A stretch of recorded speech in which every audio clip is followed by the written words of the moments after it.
sommes le 30 mars 2013 et nous allons voir pour Radio Maria France la vertu d'intelligence. Oui, tout à fait. La troisième, si je ne me trompe pas. Voilà, puisqu'on a vu déjà les deux autres, les deux premières, donc dans l'art et dans la morale, et donc maintenant on va aborder quelque chose de vraiment nouveau, la vertu d'intelligence. Absolument. Et donc ça sera un sujet vraiment, je crois, je tiens à insister, il est très important, parce que je crois que cette vertu, actuellement, elle est méprisée. Elle est considérée comme une vertu populaire. Et du coup, on voit des tas de savants qui sont extrêmement doués dans leur discipline et qui n'ont aucune intelligence du réel. Donc il va falloir qu'on la définisse. Avant qu'on continue, je vais faire un petit rappel pour nos auditeurs. Peut-être un petit rappel quand même de la définition de ce que c'est que cette fameuse vertu d'intelligence, mais en fait, on aura toute cette heure pour bien la préciser, avec plein d'exemples que vous avez préparés, vous aussi, hein, Sandra, c'est ce que vous m'avez dit. Alors, regardez, la vertu d'intelligence, c'est une vertu, je dirais, intuitive, elle agit dans l'intuition. Elle n'est pas en train de faire de grands raisonnements, non. Elle est cette espèce de lien de notre intelligence, un lien comme naturel, je dirais, face à la réalité.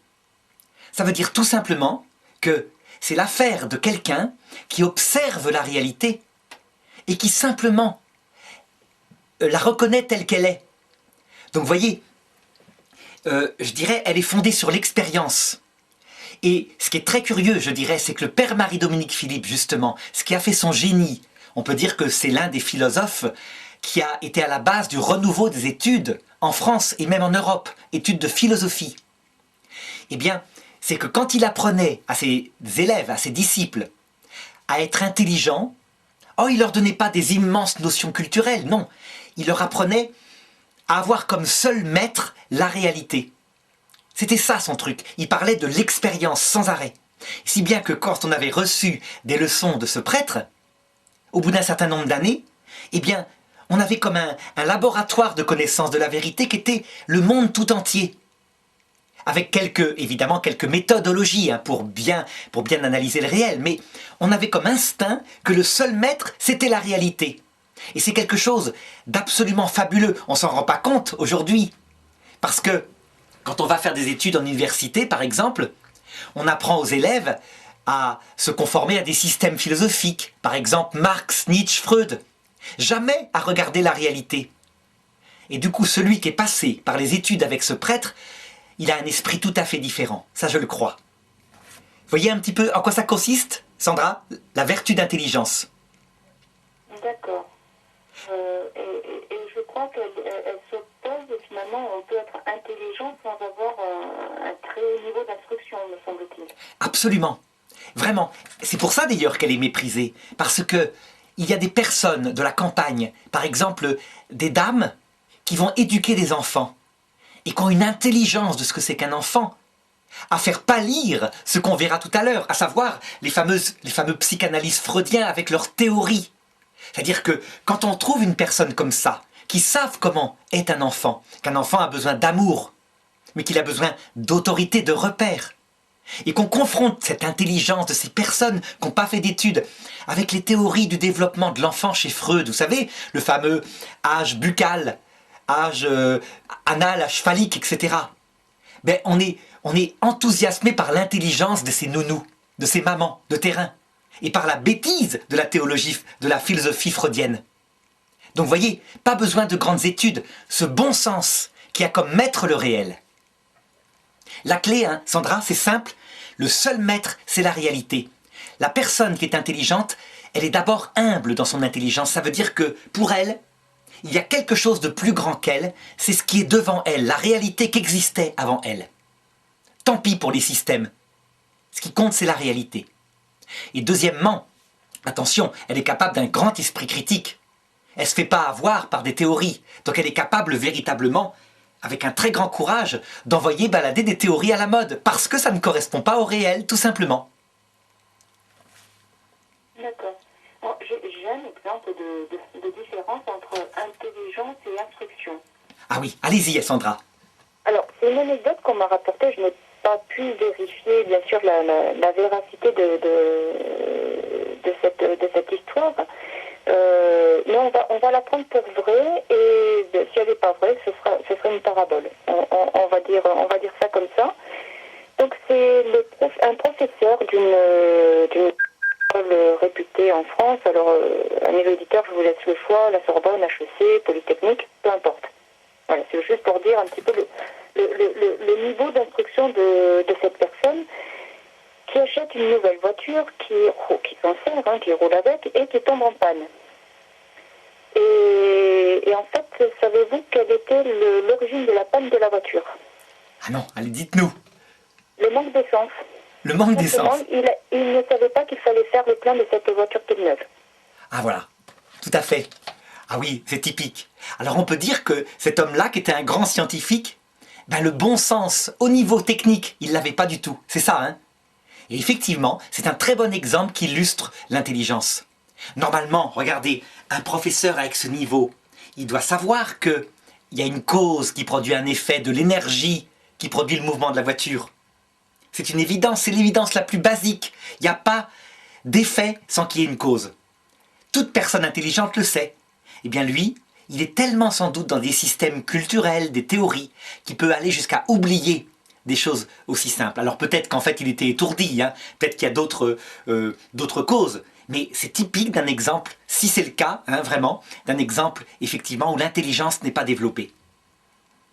Je pourrais vous citer l'exemple, j'avais cité la semaine dernière, vous vous rappelez ce professeur au Moyen-Âge à qui un élève demandait combien de dents avait une vache, et qui allait regarder chez Aristote, qui s'était en l'occurrence trompé, plutôt qu'aller regarder dans le troupeau de vaches qui était à côté de la Sorbonne. Et il insistait, il mettait de mauvaises notes à ses élèves qui lui disaient « Mais non, une vache n'a pas le nombre de dents en question ». C'était un homme du livre, pas un homme de la réalité. Il perdait le bon sens. C'est un peu ça.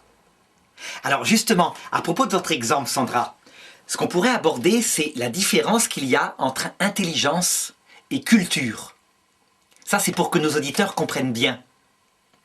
Vous voyez, c'est le fameux proverbe que disaient certains, je crois que c'était certains encyclopédistes de l'époque, de l'époque des Lumières, qui disaient qu'il vaut mieux une tête bien faite qu'une tête bien pleine. Donc l'intention, elle est vraiment louable. Il voulait former des gens intelligents plutôt que des gens qui étaient des gouffres remplis de citations qui pouvaient sortir pour briller à telle occasion. En fait, il vaut mieux être intelligent plutôt que cultivé. Ça dépend. Être cultivé, pour briller en société, ça consiste à avoir peut-être une trentaine de citations et puis les sortir à bon escient. C'est un peu ce qui s'est passé au temps de Louis XV. Je ne sais pas si vous aviez vu le film Ridicule. C'est un film qui raconte comment à la cour de Louis XV, les bons mots font qu'on est près du roi ou qu'on est rejeté de la cour. Et il raconte comment un homme venant du côté des Dombes, donc dans l'Ain, essaye d'aller voir le roi Louis XV pour obtenir qu'on purge les marais parce qu'il y a trop de moustiques et ça tue tout le monde. Le problème, c'est qu'il fait un mauvais mot dans la cour de Louis XV et donc il n'aura jamais, c'est des travaux qu'il voulait faire. Le bon mot, il l'aurait fait, il aurait eu ces travaux. Mais voyez, dans certains milieux, il vaut mieux être cultivé qu'être intelligent. Le problème, c'est que ça, c'est un piège à mondanité. Et qu'il y a plein de gens qui s'y font avoir. Moi, je suis persuadé qu'en fait, il vaut mieux être intelligent que cultivé. Même si, on va le voir après, il ne faut pas opposer culture et intelligence. En tout cas, à l'heure actuelle, les pédagogues, donc dans les écoles, en France, en Belgique, ils ont décidé qu'il valait mieux être intelligent que cultivé. Et donc ils ont changé la pédagogie pour la faire passer à ce qu'on appelle des compétences. Par exemple, les élèves vont apprendre des méthodes de travail pour pouvoir trouver eux-mêmes, sur Internet par exemple, la culture dont ils ont besoin. Donc vous voyez, l'idée paraît juste. Mais en réalité, pour pouvoir être intelligent, quand on est un savant, il faut souvent avoir acquis énormément de culture avant. Vous voyez, un enfant, il est intelligent naturellement pour des choses de bon sens. Mais pour développer une intelligence véritablement développée au plan scientifique, il faut certainement avoir acquis beaucoup de culture. C'est pour ça que je ne veux pas opposer une tête bien pleine et une tête bien faite. Il faut les deux, dans l'idéal. Et concernant Internet, moi je suis pas, je vois que les instituteurs incitent les enfants à utiliser de plus en plus Internet. D'ailleurs, les recherches sur Internet sont enseignées dans les écoles. Et moi, pourtant, je suis d'une génération qui utilise couramment Internet, mais je suis contre. Moi, je suis plutôt favorable que les enfants apprennent d'abord à aller dans une bibliothèque et ouvrent des livres à la recherche de l'information qu'ils cherchent. Et vous avez tout à fait raison. En fait, vous voyez, l'intention des pédagogues, elle est droite, elle paraît juste. Mais en réalité, elle est complètement illusoire. Parce que, qu'est-ce que font les enfants qui ne manquent pas d'intelligence au niveau de la ruse pour en faire le moins possible? Ben, c'est très simple. Ils vont sur Internet, ils ont un sujet à traiter, n'importe quoi, une dissertation. Ils vont trouver forcément quelque part dans un recoin quelqu'un qui a mis une dissertation déjà traitée. Ils la pompent, ils changent quelques mots, ils mettent quelques fautes d'orthographe et ils ont une excellente note.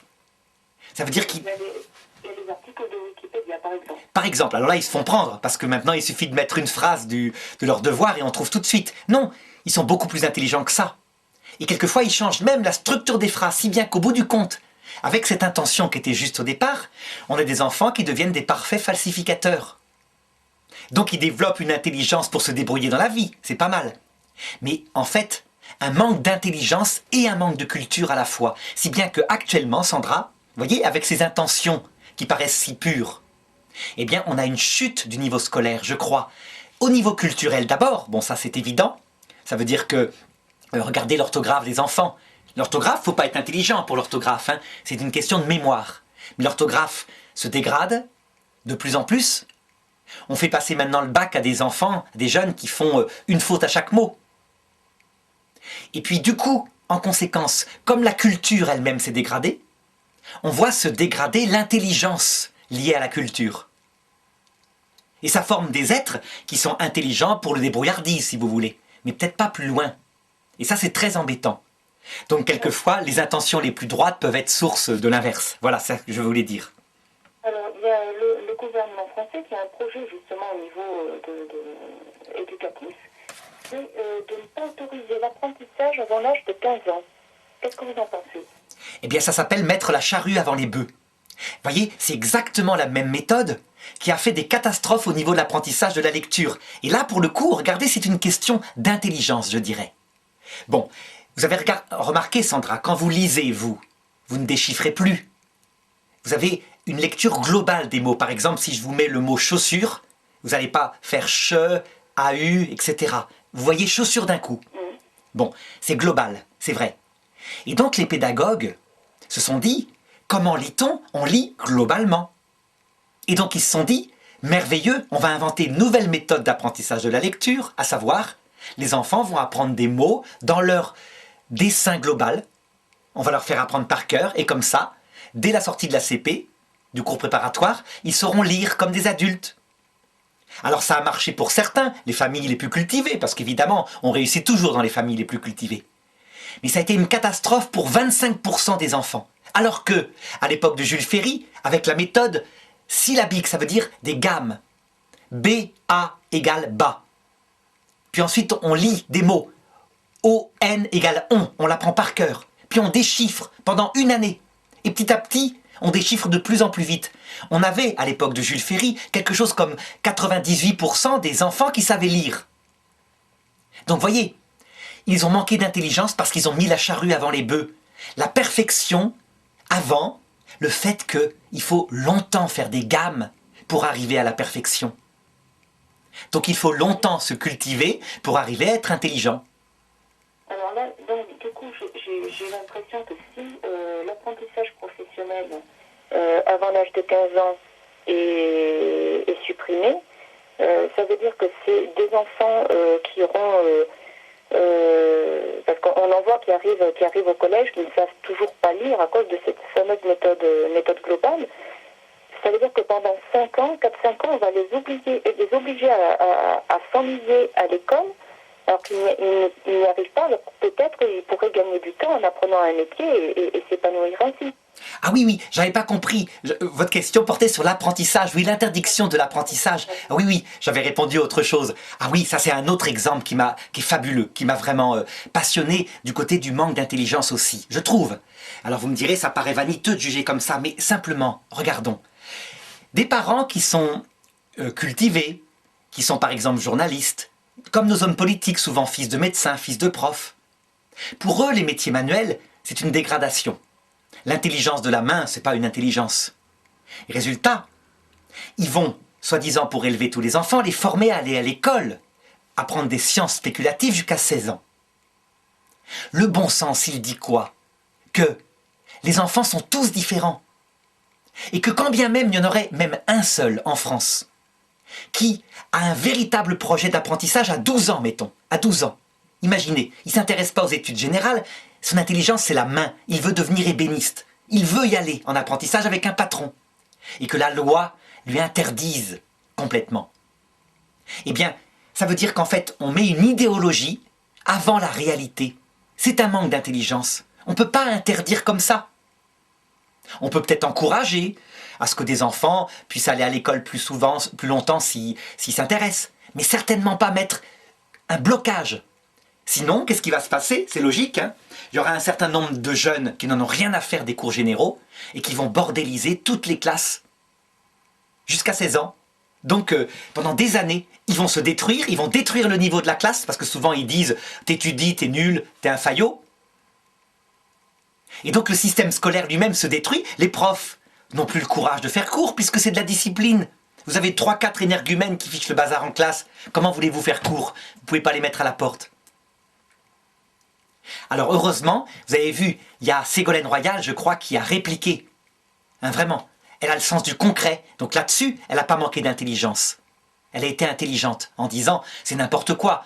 Il faut que certains enfants puissent aller en apprentissage à 14 ans. C'est ce que je pense aussi, que effectivement, tous les enfants ne sont pas appelés à faire des études générales et à aller jusqu'au bac. Je pense qu'il y en a qui peuvent très bien s'épanouir en quittant l'école plus tôt et en apprenant un métier. Tout à fait. Et vous avez remarqué, Sandra, pas besoin de faire des études de psychologie, de sociologie pour discuter de ce qu'on vient de dire. C'est typique, intuitif. C'est du bon sens. Parce qu'on a tous rencontré un enfant qui vraiment se passionne pour la main, l'intelligence qui fabrique des objets. Alors c'est vrai, on doit être intelligent, on doit savoir que quelquefois ils se passionnent petits, puis il faut peut-être leur laisser le temps de changer d'avis. D'accord. Mais il y a des jeunes qui véritablement sont faits pour ça. Donc tout barrage, tout collège unique, c'est une catastrophe. Voilà ce qu'on pourrait dire. Alors si vous voulez, maintenant, regardez, ce qu'on pourrait aborder, c'est une autre différence. C'est la différence entre intelligence et mémoire. Ça, c'est une chose qui pourra peut-être être intéressante pour nos auditeurs. Donc, quand on va à l'école, au début, quand on est petit, on nous force à apprendre par cœur. Les profs, ils y tiennent. Au siècle dernier, au début du XXe siècle, on faisait apprendre par cœur des versets entiers, des vers entiers de Corneille. Des tirades.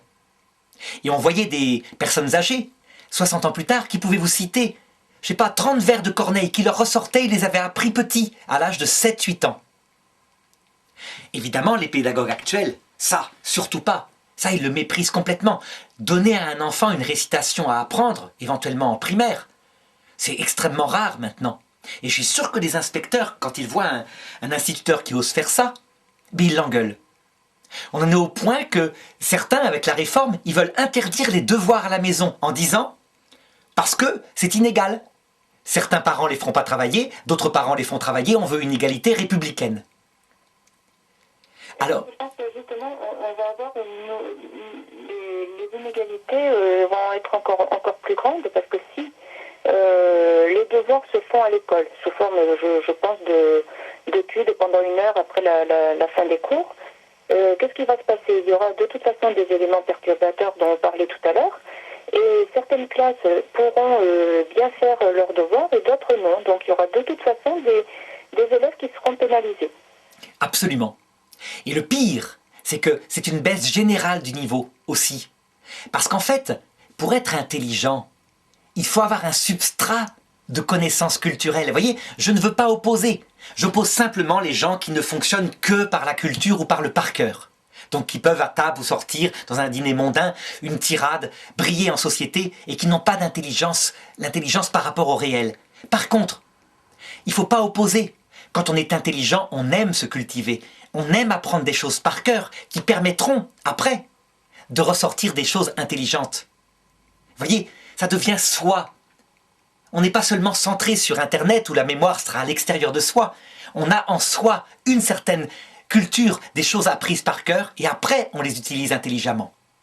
Alors, par contre, en ce moment, ce qui est en train de se passer, c'est que les leçons sont apprises par cœur.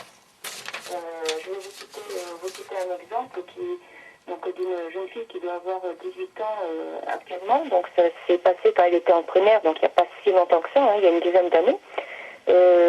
Son institutrice faisait apprendre par cœur les leçons. Arrive l'interrogation écrite suite à la leçon, et donc cet enfant répond aux questions, mais avec ses propres mots. Mais tout était juste. Elle a eu une mauvaise note parce que ce n'était pas le mot à mot de la maîtresse. Et là, je dirais que cette maîtresse-là, eh bien, elle n'est pas intelligente. Elle est intelligente en ce sens que sa méthode est pas mal, il faut apprendre par cœur.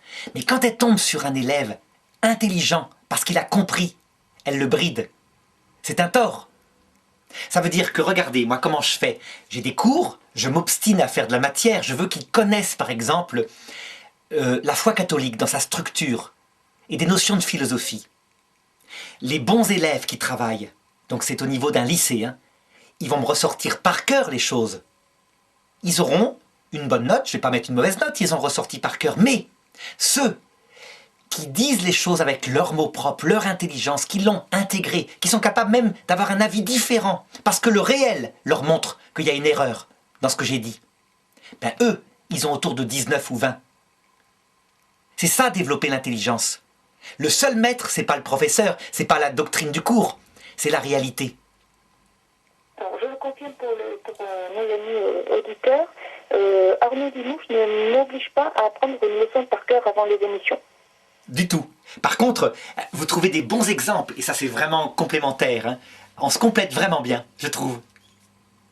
Alors si vous voulez justement, Sandra, puisque on est dans le complément, ça serait qu'on décline avec nos auditeurs différents domaines où l'intelligence s'exerce.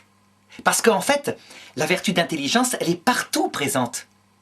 Elle s'exerce dans tous les domaines, l'art, la morale, la politique, la science et même la sagesse. Donc la sagesse, ça veut dire qu'est-ce qu'on fait sur Terre. Partout, on peut être soit cultivé, soit intelligent, ou alors, c'est l'idéal, cultivé et intelligent. Ça, c'est le sommet, évidemment. Hein. Mais entre les deux, je préfère une personne intelligente à une personne cultivée. Je crois. Le mieux... J'ai juste une petite question avant, parce que ce qui est à la mode actuellement, c'est le quotient intellectuel, hein, le fameux QI. Oui. Qu'est-ce qu'il représente exactement? Est-ce que c'est une preuve d'intelligence? Et est-ce qu'on peut réussir et s'épanouir dans la vie sans avoir un quotient intellectuel élevé? Alors en fait, il suffit de regarder les tests, c'est-à-dire les petites demandes qui sont faites pour mesurer le quotient intellectuel. Vous remarquerez, ce sont des tests de logique sur des schémas pratiques. Par exemple, vous avez un quart de rond, puis un tiers de rond, puis un demi-rond, et on vous demande de trouver le dessin suivant. C'est donc 3/4 de rond. Mettons, hein. Vous voyez, il y a une chaîne logique. C'est que des choses comme ça. Bon. Eh bien, ce que ça va permettre de développer, c'est pas l'analyse de l'intelligence, mais c'est l'analyse du bon sens pratique, donc d'une forme particulière adaptée au concret d'intelligence. Mais l'intelligence elle-même, elle est tellement diverse, elle s'occupe de tous les sujets. Elle s'occupe de la beauté, elle s'occupe aussi d'un acte moral. Par exemple, vous verrez jamais dans un test de QI la question suivante. Je suis marié depuis 10 ans, ma femme a grossi, se présente une jolie femme à côté, est-ce que je quitte ma femme pour la jolie femme?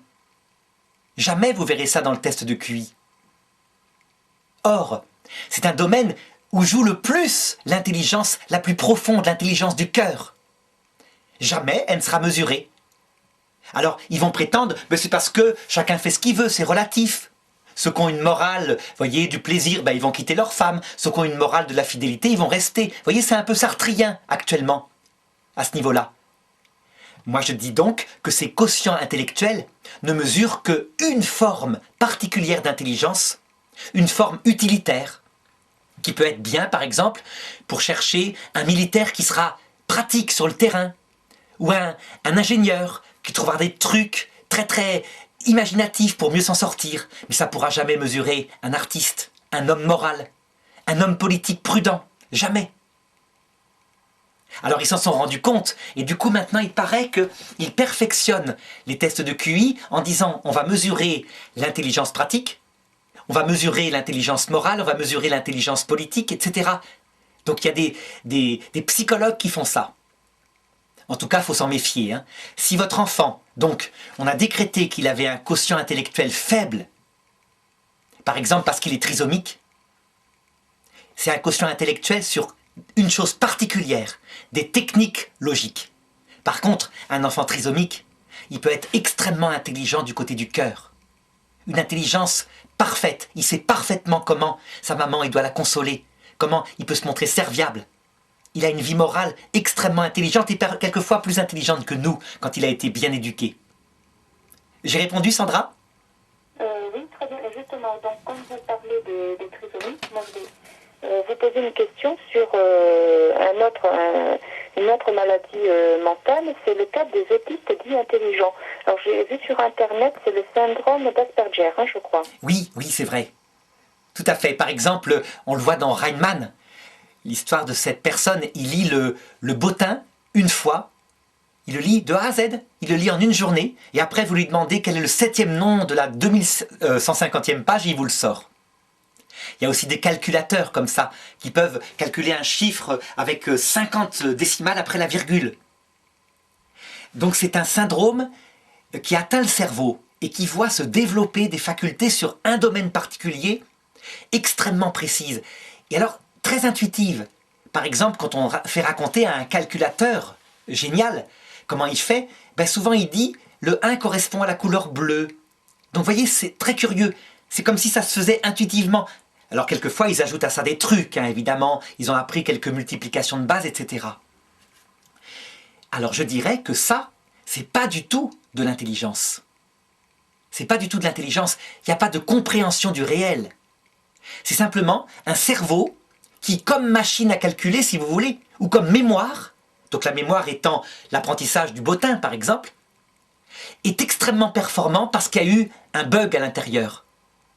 Et très souvent, parallèlement, ils n'ont pas d'intelligence du cœur. Ça veut dire que comme si leur énergie tout entière se mettait sur une faculté comme la mémoire, l'apprendre par cœur, ou alors la faculté de calculer, et du coup le reste est un peu en panique.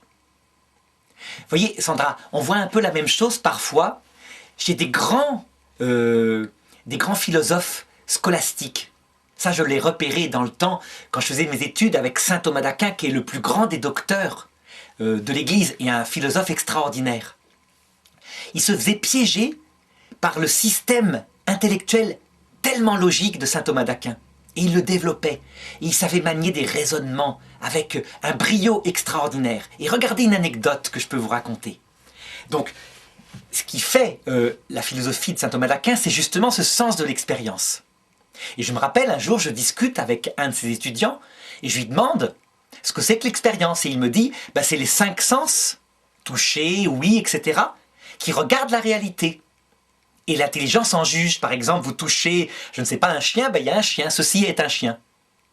Et donc je lui demande, à votre avis, quand vous regardez la Lune au télescope, ou quand vous regardez un microbe au microscope, est-ce que vous pouvez juger que ce microbe existe? Et il me répond, ah non, pas du tout, c'est pas l'expérience. Ça passe par un instrument. Vous voyez ce que je veux dire? Vous en pensez quoi, sa réflexion? On ne peut pas dire que la Lune existe quand on la regarde à travers un télescope. Qu'est-ce que vous en dites, Sandra? Moi, je dis que la Lune existe vu qu'on la voit. Bien sûr. Et quand on regarde un microbe au microscope, on peut dire qu'il existe, on le voit bouger, enfin sa patte, je ne sais pas s'il a des pattes d'ailleurs, ou ses poils, d'accord? Donc ça veut dire que... Le microscope nous outil pour permettre de grossir une réalité existante. Mais absolument. Et donc, on avait vu se développer, je dirais, une culture de type saint Thomas d'Aquin, comme à son époque, il n'avait pas de microscope, à son époque, il n'avait pas de télescope, qui connaissait parfaitement sa pensée et qui l'avait répétée comme un perroquet, sans devenir intelligent, sans ajouter tout ce qu'on a découvert entre-temps. Donc un génial répétiteur de saint Thomas d'Aquin au Moyen-Âge. Et il estimait être bon, mais non, il n'avait pas développé le bon sens que vous, Sandra, vous avez manifesté. Là, vous l'avez bien plus. En quelques instants, c'est évident. Donc voilà, c'est un peu la même chose. L'existence des microbes, je pense qu'on y a à peu près tous droit chaque année avec les rhumes. Voilà, c'est vrai. Alors, en plus, on les voit maintenant, on peut les visualiser. À l'époque de Pasteur, au début, avant qu'il invente le microscope, on pouvait faire un raisonnement de cause à effet en disant il y a quelque chose qui se propage dans l'air, donc on cherchait, on pensait à des miasmes. Il faut les comprendre, ils n'avaient pas vu les microbes. Mais quand on les a vus, on pose intelligemment un nouveau jugement d'existence, c'est du bon sens. Donc vous voyez, l'intelligence, on l'a ou on l'a pas. Elle se développe, il ne faut jamais la perdre. On l'a de manière innée, mais on peut la détruire si on est trop dans la culture systématique. Alors pour le cas des trisomiques, enfin plutôt des autistes dont vous parliez, là ils peuvent développer une faculté, mais qui n'est pas l'intelligence. L'intelligence, c'est donc une capacité de juger le réel. Parce que leur maladie les coupe justement de la réalité par le fait qu'ils coupent tout lien avec le monde extérieur. Voilà, tout à fait. Alors certains retrouvent le contact avec le réel, et à ce moment-là, ils retrouvent de l'intelligence. Mais ceux qui restent bloqués dans leurs calculs mathématiques, ils tournent en rond comme une calculatrice. C'est la mémoire, une mémoire hypertrophiée. Alors par contre, c'est passionnant parce que, vous voyez ce que ça signifie. Ça veut dire que dans l'autre monde où nos facultés seront hyper développées comme ça indique qu'on pourra se souvenir de chaque moment de ce qu'on a vécu dans sa vie. La mémoire, elle est là, certainement. Chez nous, elle est heureusement bloquée. Mais chez certaines personnes, elle est hypertrophiée au point qu'on demande à certaines personnes « Qu'as-tu fait le 8 décembre 64 à 12h05 ?» Ils vous le ressortent. C'est un cas de maladie d'Asperger, comme vous le citiez. Et qui n'est pas l'intelligence, qui est donc la mémoire. Alors regardez, ce qu'on peut faire maintenant, c'est donc décrypter tout ça, prendre un par un quelques aspects. Alors on avait traité déjà, donc, mais ça vaut le coup de les réviser. Prenons l'intelligence en art. Donc la vertu d'intelligence peut se développer dans le domaine des arts. C'est très simple. C'est quand on est capable, au-delà des pressions, au-delà des mondanités, au-delà de la société qui va nous ridiculiser, de dire « cette œuvre-là, je suis désolé, je la trouve pas belle ». Et tant... L'exemple du carré blanc sur fond blanc. Voilà, exactement. Être capable de dire ça face à un milieu qui est là en admiration, une fausse admiration, évidemment, hein. De dire « je suis désolé, c'est n'importe quoi cet art-là ». Eh bien, c'est une preuve de liberté et d'intelligence. Parce qu'en fait, les gens, eux, ils en pensent pas moins. Mais ils sont centrés sur autre chose. Il paraît que on est intelligent en art quand on est capable d'apprécier certaines formes de beauté que la populace n'est pas capable d'apprécier. Donc, comme la populace est capable d'apprécier un tableau de Rembrandt, ben on ne va pas visiter Rembrandt. Par contre, on va visiter le carré rose, petit carré blanc, petit carré rose, etc. Ceux qui fonctionnent comme ça sont des gens, je dirais, dans le snobisme. Ça veut dire qu'en fait, ils sont dans une mondanité. La personne qui est capable de dire que tel vin, même s'il est d'une marque très connue, un château quelconque, cette bouteille-là n'est pas bonne, eh bien, il a l'intelligence du goût du vin. Alors évidemment, c'est une intelligence souple. Les goûts et les couleurs, on n'en discute pas. Donc je dirais qu'on est capable, avec l'intelligence artistique, de dire « elle ne me plaît pas, cette œuvre ». Donc de modérer, évidemment. Il n'y a pas d'objectivité absolue. Mais tout de même, quand des artistes se fichent du monde, ça a été le cas par exemple de Picasso. Parfois il a fait des œuvres où il se fichait du monde. Il signait une nappe pour payer son restaurant. Celui qui possédait le restaurant lui demande de faire en plus un petit oiseau. Et Picasso lui répond « Quand même, vous vous fichez de moi, j'ai quand même pas acheté votre restaurant. » Vous voyez ? C'est-à-dire qu'il utilisait la bêtise des gens qui, dès que c'était signé Picasso, donnait une valeur monstrueuse à ses œuvres pour faire n'importe quoi. Et lui, il s'en amusait. Heureusement. Alors voilà, maintenant, si vous avez, sur ce domaine-là, ça va, c'est suffisant, je crois qu'on avait parlé, hein, c'était bien. Oui, on en avait parlé du domaine de l'art. Alors maintenant, on peut prendre quelques exemples en morale, on en a pris tout à l'heure, mais pourquoi pas? Regardez, prenons l'exemple de l'adoption d'enfants par des célibataires. Vous savez, c'est comme ça que les couples homosexuels ont fait passer le fait qu'ils pouvaient eux aussi adopter en disant « vous êtes plein de contradictions ». Vous acceptez l'adoption par des célibataires et vous refuseriez l'adoption par deux personnes homosexuelles. Alors, au départ, la loi sur l'adoption par des célibataires, elle a un historique. Parce que les gens, ils ont du bon sens. Ils étaient intelligents dans les années 50 lorsqu'ils l'ont fait passer. Ils savaient bien qu'il vaut mieux aux enfants qui sont adoptés un père et une mère, complémentaires. Seulement, il y avait des personnes âgées sans enfants qui voulaient pouvoir adopter une personne adulte qui s'occupait d'eux, par exemple, pour qu'elle hérite. Vous voyez, par exemple, votre nounou s'occupe de la personne âgée, est venue la visiter, elle n'a pas d'enfant, et elle veut l'adopter pour qu'elle ait sa maison et que la maison ne parte pas à l'État. Donc évidemment, intelligemment, l'État a dit, ben oui, on va aider les personnes dévouées qui s'occupent des personnes âgées à pouvoir hériter, pourquoi pas? Et donc l'adoption par des personnes célibataires a été acceptée comme ça. C'était pas pour des enfants, au départ. Sauf cas particulier, par exemple, un papa et une maman meurent dans un accident de la route, la tante célibataire, c'est la seule famille qui leur reste, ben, la tante va adopter, c'est du bon sens.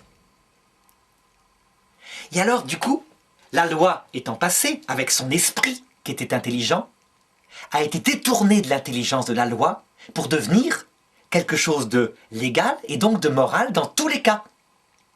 Et donc, des célibataires se sont mis à adopter.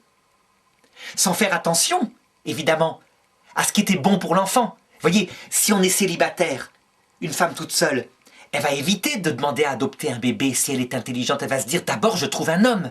Il lui faut un papa. Ou alors mon frère, on vit ensemble et on va l'élever. Elle a du bon sens. Eh ben non, ça a été détourné au profit de l'équilibre des adultes. Vous voyez, la vertu d'intelligence au départ, et puis le détournement après, pour le plaisir de chacun, quoi. Le bien de l'enfant n'étant pas premier. Alors, je crois qu'il y a Joséphine Baker qui avait adopté une dizaine d'enfants et il me semble qu'elle était toute seule, hein, si je ne dis pas de bêtises. Oui, mais elle, alors là c'était tout à fait différent. C'était des enfants véritablement abandonnés à une période où il n'y avait pas comme maintenant un manque flagrant d'enfants adoptables. Maintenant il y a l'avortement, si bien que tous les enfants adoptables sont quasiment avortés. À l'époque, les orphelinats étaient pleins. Donc ça peut être une raison intelligente. Là, c'est vrai. Et elle l'a fait avec dévouement. Elle leur a donné une vie, un nom, etc. Dans les circonstances actuelles, où 30 000 familles en France cherchent à adopter, ben c'est évident qu'une assistante sociale, si elle a du bon sens, elle essaiera de faire passer en premier des familles avec un homme et une femme. Et on lui interdira, parce qu'on dira non, c'est l'ordre d'arrivée du dossier, pour pas faire de discrimination. Et donc, dans sa conscience de personne intelligente, elle sera obligée de se soumettre. Voyez un petit peu. Alors, je pourrais prendre des tas d'autres exemples. À moins que vous en ayez un, peut-être, Sandra? Non, là, j'en ai pas. Alors, j'en ai un autre. Regardez. L'exemple des nounous africaines en regard des problèmes que nous, en Europe occidentale, on a par rapport à nos enfants qui ont des tas de problèmes psychologiques. Les nounous africaines, vous savez, les pères africains, souvent, ils ne sont pas là, ils s'occupent, ils vont s'amuser, etc. Et donc, depuis très longtemps, depuis des années, elles ont le rôle de l'autorité et de l'amour. C'est des femmes très solides, très souvent. Et alors, elles portent leur bébé sur elles, très souvent, et quand il exagère, eh ben, c'est la fessée. Et c'est une fessée qui est avec un ton féroce, mais beaucoup d'amour. Et donc, l'autre jour, en classe, une petite élève, originaire d'Afrique, me disait, mais c'est curieux, dans mon pays, là où je suis, elle me racontait, on n'a pas de psychologue pour enfants. Et en plus, on ne constate pas en Afrique noire de tas de jeunes qui se tournent vers l'homosexualité. Parce que si jamais il y en a un qui a une prétention comme ça, ben tout le monde, les oncles, etc., les tantes leur mettent sur le chemin, et donc on ne voit pas ça. Et ils ne souffrent pas. Il y a une véritable communauté qui éduquent les enfants ensemble avec la maman qui est au centre. Mais voyez, nous, on va avoir des tas de psychologues. On invente des tas de théories d'éducation que elles, quand elles les regardent, par exemple ces théories qui disent qu'il ne faut pas de fessées, jamais. Quand elles regardent ces théories, elles disent « mais c'est quoi votre truc? Qu'est-ce que vous êtes allé inventer une bonne fessée de temps en temps quand elle est juste? Ça fait du bien, ça remet les idées en place. » Elles n'ont pas d'angoisse et donc leurs enfants sont bien éduqués. Ça, c'est l'intelligence. Oui? J'avais entendu dire aussi autre chose, c'est que les enfants en bas âge qui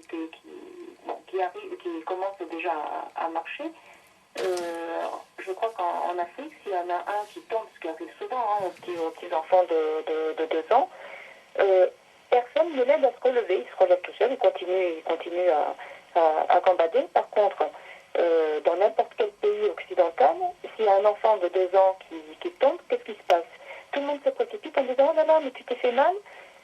Et l'enfant, il va naturellement se mettre à pleurer parce qu'on s'occupe de lui. Voilà. Alors, en réalité, ce que on ressent dans l'intelligence, c'est qu'on est fait père et mère et qu'on est complémentaires. S'il y avait trop d'autorité, voyez, qui se moquent des souffrances des enfants, exclusivement, c'est-à-dire pas de sentimentalisme du tout, les enfants pourraient vraiment développer une froideur, une dureté. Si par contre on a trop, comme vous venez de le dire, de tendresse maternelle, l'enfant roi, centré avec beaucoup d'amour, et le père on s'en méfie parce qu'il donne la fessée, donc on n'en veut pas. On développe des enfants fragiles comme tout. Et on sent bien, en conclusion, c'est l'intelligence qui le dit, que quand le papa qui lui a tendance à dire « t'avais qu'à pas grimper sur la chaise, tu te relèves », et la maman qui a tendance à relever, eh bien s'ils sont deux en même temps, c'est que les deux ont une grâce complémentaire à appliquer à l'enfant. Et comme par hasard, regardez Sandra, quand vous regardez une maman chien, un chien c'est pas un être humain, mais qui elle joue le rôle de père et de mère, eh bien elle a plein de tendresse pour ses petits chiots, et plein d'autorité quand il s'agit de pas téter, c'est pas l'heure. Eh bien elle grogne et elle les repousse, et elle les sèvre. Et du coup ça donne des petits chiens qui psychologiquement sont équilibrés, c'est du bon sens. On prive nos enfants de choses naturelles dont ils ont besoin petits. Il n'y a pas besoin de théorie, c'est comme ça. Eh bien, les théories intellectuelles, quelquefois, manquent d'intelligence complètement. Alors voilà, ça c'est un exemple en morale. Alors je peux prendre après des exemples en politique, si vous voulez. Alors, regardez, il ne faut pas confondre l'intelligence politique, qui consiste à chercher le bien commun de tout le peuple, avec la ruse, l'habileté pour avoir le pouvoir. Donc, regardez, la ruse, l'habileté pour avoir le pouvoir, elle est très utile en démocratie, puisqu'il faut être élu par une majorité. Donc, quasiment tous les hommes politiques sont obligés de passer par là. Et puis, quelquefois, une fois qu'ils sont au pouvoir, ben, ils n'ont pas d'intelligence pour la gestion du bien commun. Alors, je vais vous donner ce que je crois être un exemple positif, c'est-à-dire un exemple qui me paraît être intelligent, de la part du président François Hollande. Par exemple, quand il a décidé en une journée la guerre au Mali. Alors, évidemment, certains disent, mais attention, il va provoquer un peu comme ça s'est passé au Libye, des contre-effets, etc., qu'il n'a pas prévu. Oui, certainement, mais s'il n'avait pas arrêté la guerre au Mali, les villes, le Mali entier aurait été pris par des islamistes qui en 10 ans auraient éduqué tous les jeunes à leur image, à leur idée, les auraient montés dans le fanatisme alors que les Africains noirs ne sont pas là-dedans. Et dans 10 ans, on aurait commencé à avoir des attentats en France et dans le monde entier. On aurait eu un cancer de l'islamisme fanatique de plus. Il a attaqué au bon moment, ils étaient en train de charger vers une ville dans le désert, et il les a détruits, et il continue, il éradique jusqu'au bout. Donc ça, je trouve, c'est un raisonnement à long terme. Alors qu'il peut se planter, attention, il ne connaît pas l'avenir, mais en tout cas, avec les données qu'il a, ça me paraît intelligent. Vous voyez? Il cherche le bien commun, il ne regarde pas simplement.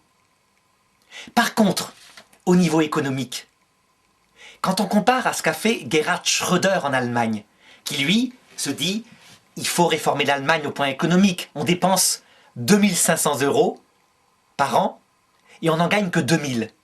L'État allemand faisait ça. Ça ne va pas durer. À un moment donné, ça va éclater. Et donc, il décide de réformer l'Allemagne, lui qui est de gauche, Et maintenant, on voit que 10 ans plus tard, l'Allemagne, elle est en pleine santé au point de vue économique.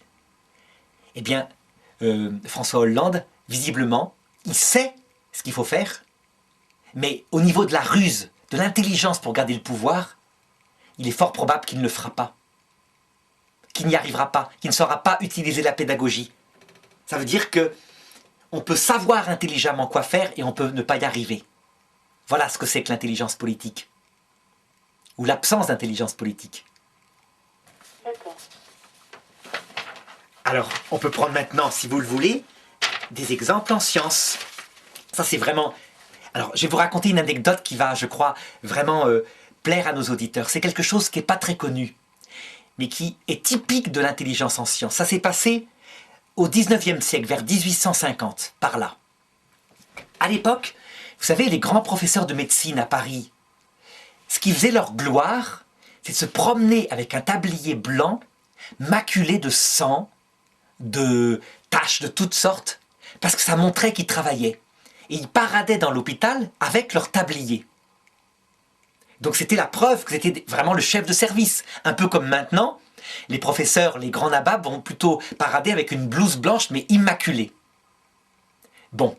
Et puis, dans les hôpitaux parisiens, les femmes qui allaient accoucher ne voulaient pas y aller. Elles se disaient, moi je vais pas là-dedans. Il y a plein de morts, tout le monde meurt. J'accouche chez moi. Les femmes qui y allaient, elles étaient bien obligées.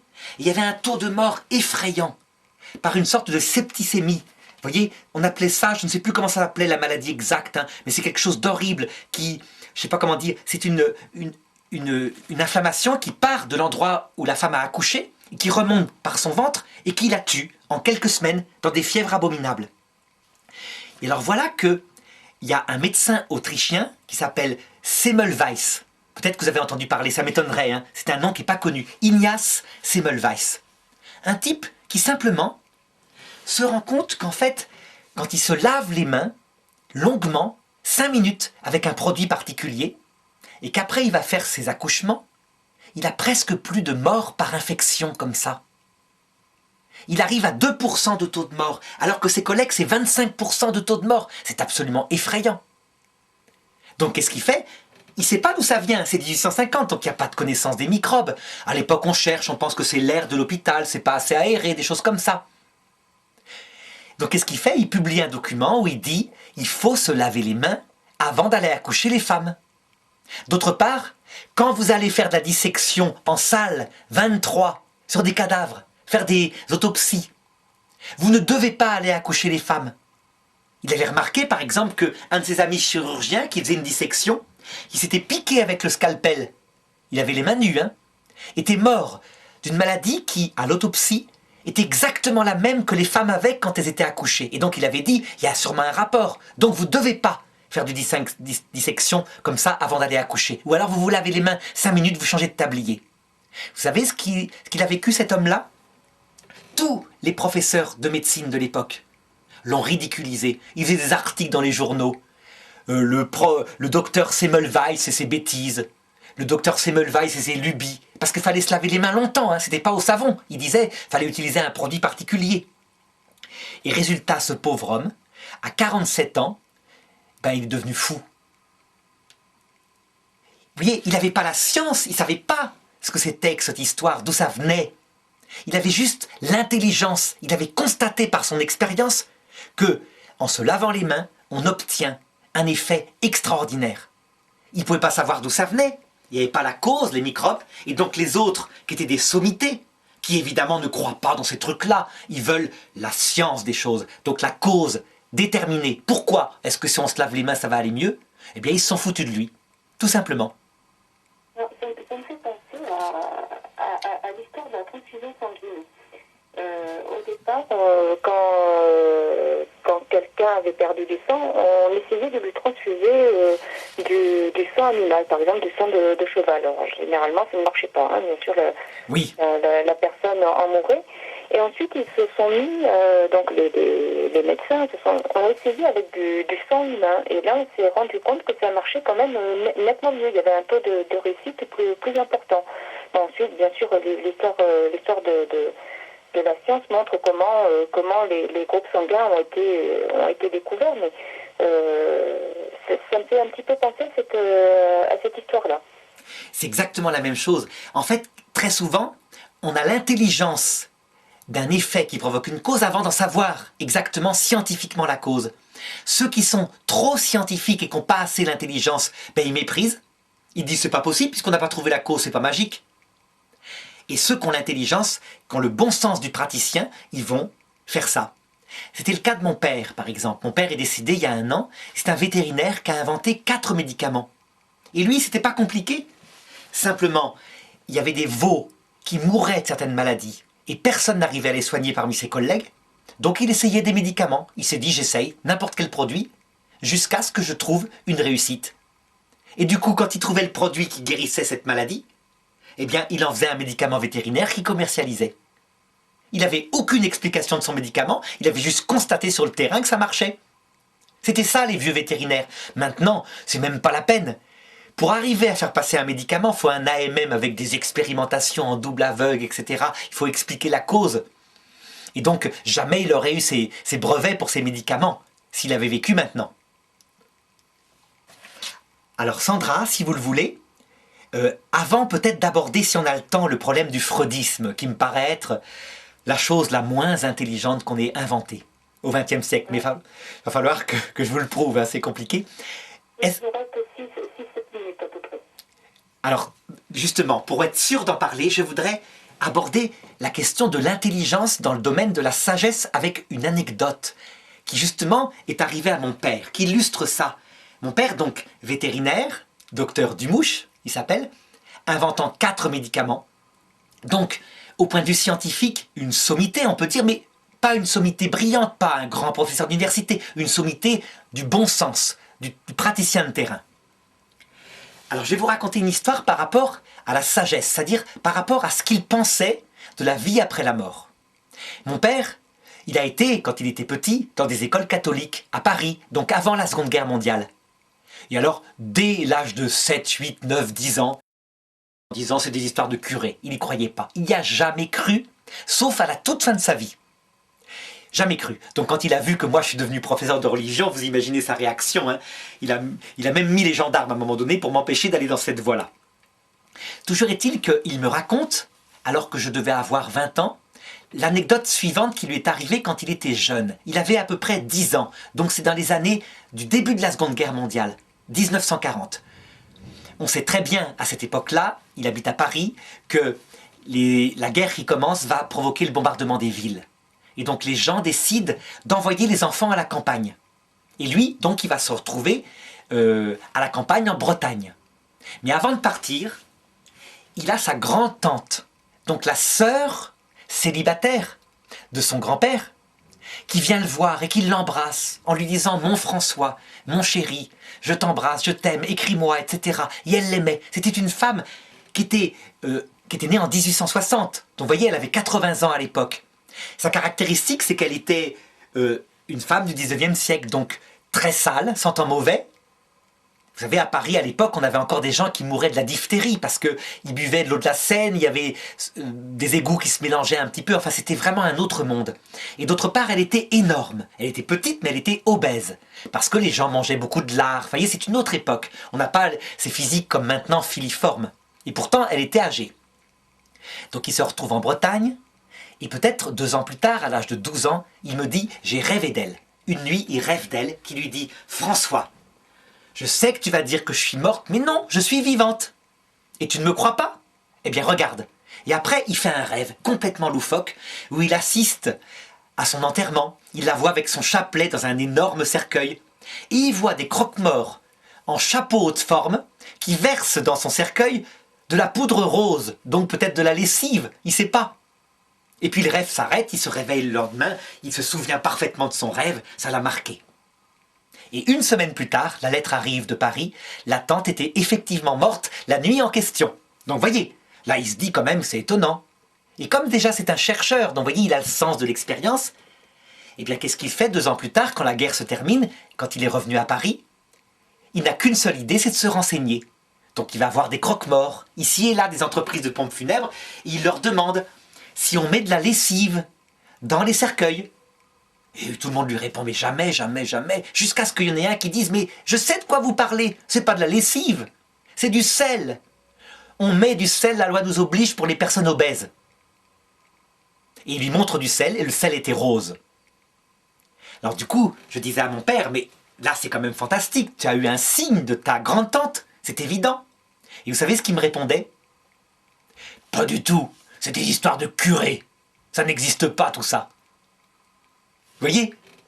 Alors moi, cette anecdote, elle m'a beaucoup amusé parce qu'elle me montre un petit peu comment on peut être extrêmement doué dans un domaine particulier. Donc lui, c'est la science, la médecine vétérinaire, etc. Et puis manquer d'intelligence et de bon sens dans un domaine autre qui est pour le coup là, la sagesse. Ça veut dire que logiquement, il aurait pu se dire quand même, elle m'apparaît en rêve le jour de sa mort, elle me donne un détail qui correspond à ma mentalité, donc un détail type scientifique, et 40 ans plus tard, je dis que c'est des histoires de curés, que c'est pas vrai. Voilà, ça illustre bien. Oui? J'ai une question bête. Pourquoi du sel pour les personnes obèses? Ah bah, c'était des questions d'hygiène, pour que la décomposition se fasse sans écoulement, hein, tout simplement. Donc voilà, c'était ça, je suppose. Peut-être ça a été une loi pendant la guerre uniquement, je ne sais pas si elle est maintenue maintenant, mais en tout cas, lui, il l'a vérifié. Voilà, donc ça veut dire que l'intelligence s'exerce aussi dans le domaine de la sagesse. Et c'est pourquoi Saint Paul, vous savez, il a une phrase dans l'Épître aux Romains où il dit « Ils sont sans intelligence, ceux qui n'ont pas été capables de voir les vestiges du Créateur dans sa création. » Il n'a pas tort, hein, je suis sûr que c'est sans intelligence. Vous vous rendez compte, Sandra, quand un paléontologue trouve une pierre taillée, vaguement avec quelques éclats enlevés où il y a un vague tranchant sur le côté, il dit ça c'est instrument humain. Et quand un biologiste trouve le premier microbe, une archébactérie, qui est 100 millions de fois plus compliqué que nos ordinateurs modernes, et il dit mais non, ça se fait par hasard d'un seul coup, c'est la soupe primitive, ça s'est goupillé comme il faut. Il n'y a pas de Dieu, c'est évident.